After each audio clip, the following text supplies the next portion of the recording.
কারা কারা আমার মতো ভেজ খেতে ভালোবাসো বলো তো?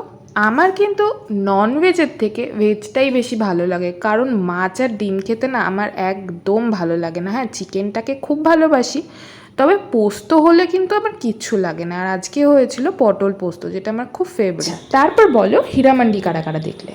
আমার কিন্তু ভীষণ ভালো লেগেছে, ফার্স্ট টু লাস্ট আমি এক ফোঁটা বোর হইনি, বিশ্বাস করো আমার ভীষণ ভালো লেগেছে। আমি জানি না তোমাদের কাদের কীরকম লেগেছে, কারণ ফিল্মের ব্যাপারে টেস্ট কিন্তু সবার আলাদা আলাদা হয়। আর তাজদারকে দেখার পর তো আমি আলাদাই জগতে চলে গেছি, তাই আজকে ডিসাইড করলাম আলামজেবের মতো লুক ক্রিয়েট করব। ফার্স্টে ভেবেছিলাম এই আনারকালিটা পরবো, এই হোয়াইট কালারের আনারকালিটা, বাট এতটাই গরম ছিল তাই ওটা চেঞ্জ করে একটা চিকনকারি কুর্তি পরবো ভাবলাম। তো ওখানে ওরা প্রচুর জুয়েলারি পরেছে, যেগুলো আমার কাছে নেই। আমার কাছে যেগুলো ছিল সেগুলো দিয়ে আমি চেষ্টা করেছি লুকটাকে ক্রিয়েট করার। আর এই যে আমি রেডি হয়ে গেছি, এখন শুধু আলতা পরা বাকি। প্রথমে যদিও ভেবেছিলাম যে রেড কালারের মার্কার দিয়ে হাতে এঁকে নেবো, কিন্তু রেড কালারের মার্কার কোথাও পাচ্ছিলাম না, তাই জন্যই লাস্টে আমাকে আলতার অপশানটাই চুজ করতে হলো।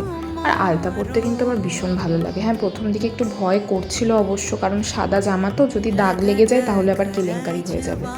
আর আজকে আমার এই ভিডিও বানানোর উদ্দেশ্য কিন্তু শুধুমাত্র রিলস বা ফটোশ্যুটের নয়।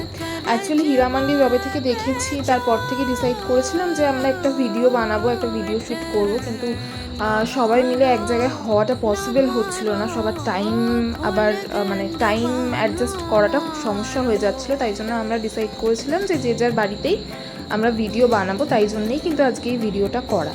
তো পুরো ভিডিওটা আসলে তোমরা দেখতেই পারবে। এখানে আমি একদম রেডি, আমি আমার মতো করে চেষ্টা করেছি, জানি না কতটা কি করতে পেরেছি, তোমরা কিন্তু অবশ্যই জানিও কীরকম লাগলো আমাকে। আর এই যে আমার ফটো, রিলস, ভিডিও সব কিছু করা ডান। আর এই ভিডিওটা বানানোর জন্য আমরা কিন্তু প্রত্যেকেই একটা করে ক্যারেক্টার চুজ করে নিয়েছি। আর এখানে তো তোমরা দেখতেই পাচ্ছ তাজদারের প্রেমে পড়ে আমি তো আলামজেবি সেজে নিয়েছি। ভিডিওটা দেখার পর কিন্তু তোমরা অবশ্যই জানিও তোমাদের ভিডিওটা কেমন লাগলো। সব কিছু হয়ে যাওয়ার পর এখন আমার মনে পড়লো যে আমি তো আংটিটা পরতেই ভুলে গেছি। ভিডিও এডিট করতে করতে কখন সন্ধ্যা হয়ে গেছে খেয়ালই করিনি। এখন যাব, সন্ধ্যা দেব, তারপর চা বানাবো।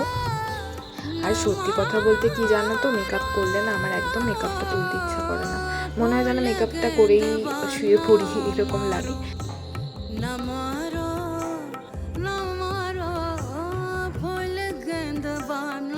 না, চা প্রেমী আমি একদমই নই, আগে তো একদমই খেতাম না। এখন বন্ধু বান্ধবদের পাল্লায় পড়ে আমিও একটু একটু চা খেয়ে নিই, কারণ ওদের সাথে বেরোলে ওরা তো চা খাবেই, তাই ওদের পাল্লায় পড়ে আমিও খেয়ে নিই।